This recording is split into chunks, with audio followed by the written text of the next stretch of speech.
Awesome. Well, we are going to get right into questions for Kurt Busch, and we will kick things off here with Eric Smith. Go ahead, Eric.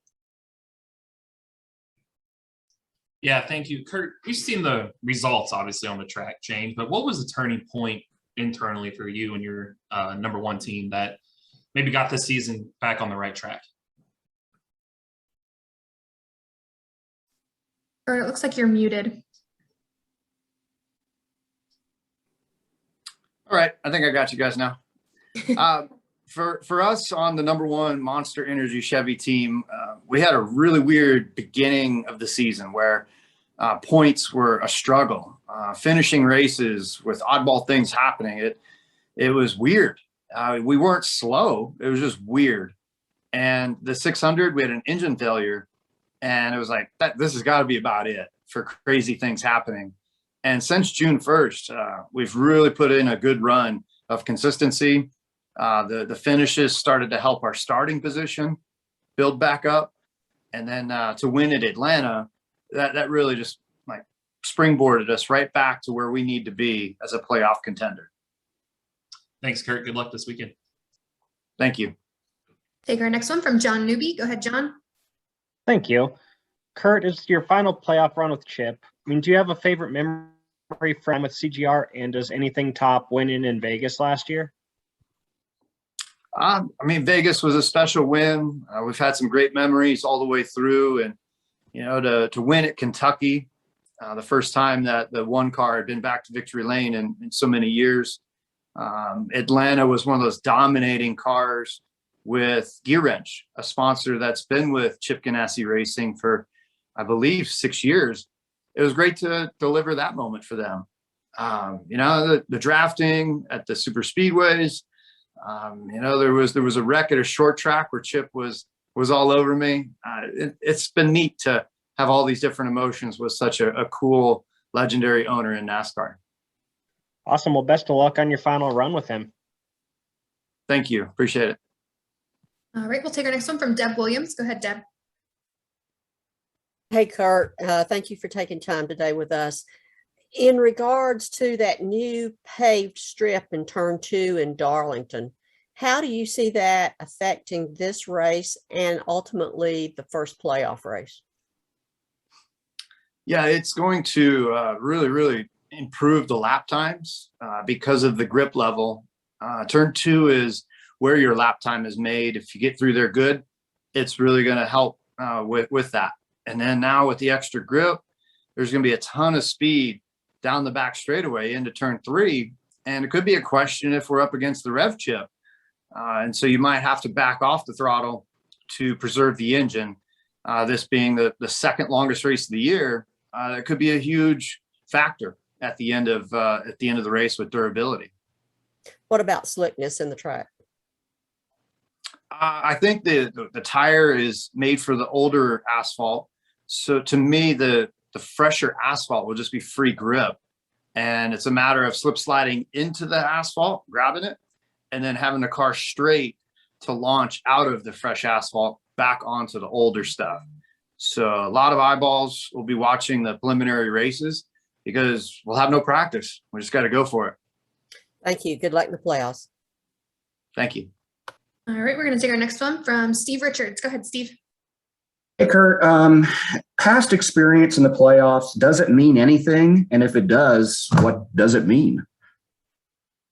It just means staying calm, staying cool, knowing how to use your points cushion, or if you're behind, how to get points over the other guys. It's where the driver and the crew chief, if they've been together for a while, they'll know exactly what to do without saying a word and executing. And so it all comes down to teamwork, preparation, and staying a step ahead. Great, thank you. All right, we're going to take our next one from Kyle Foster. Go ahead, Kyle. Kurt, I was at the race at Sonoma this year. I feel like that was sort of a turning point in your season. From then on, what changed to where you guys were able to find speed and obviously pick up the win in Atlanta? What from that point on changed and gave you guys momentum going forward? And obviously now you're in the playoffs. This might be a pretty lame answer, but our luck changed. Things just started to happen in a normal fashion. where we've had the beginning of the year was all these crazy things from all different directions. And I feel like since the 1st of June, things have just been a nice, steady top 10 type effort. Then when you finish well, it helps with your starting position for the next week because we're not qualifying as much. So it's just started to all trend in the right direction for us. Thank you very much. All right, we're going to take our next one from Aaron England. Go ahead, Aaron.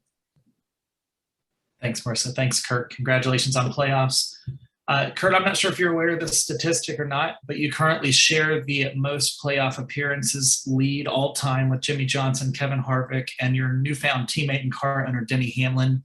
Is there any sense of pride that you take with that dates all the way back to your first championship in 2004? I have learned that today. I didn't know about it. It hasn't necessarily been a focus for me other than just what I love to do. And that's to race and to go after wins and to be playoff and championship eligible. I start every year going to Daytona focused on that. And so I've been with some great teams. We've made some big runs at the playoffs to try to get to the championship four, winning it overall in the first year. Maybe just the timing of my time in the sport has helped me add up to those 15. Congratulations. Best of luck. Thank you. Thank you. All right, we'll take our next one from Kenneth Hawkins. Go ahead, Kenneth. Kurt, you've had success at Bristol, obviously. Let's talk about it being a cutoff race. And do you think that could possibly force drivers to take chances they wouldn't take any other races there?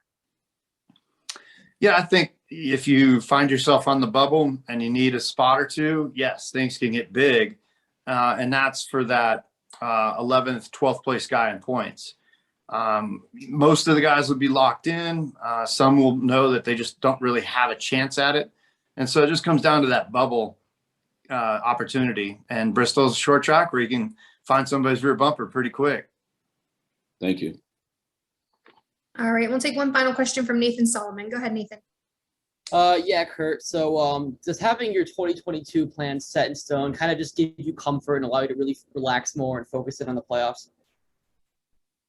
That's what I was hopeful for. It's been one of those years where there's a lot of ebbs and flows of emotions, the trajectory of the team with Chip selling, with my sponsorship with Monster Energy and how we can all make the future work together.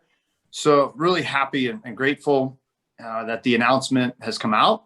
That chapter would kind of close it and work for these 10 weeks with a clear mind and a clear focus on a championship run.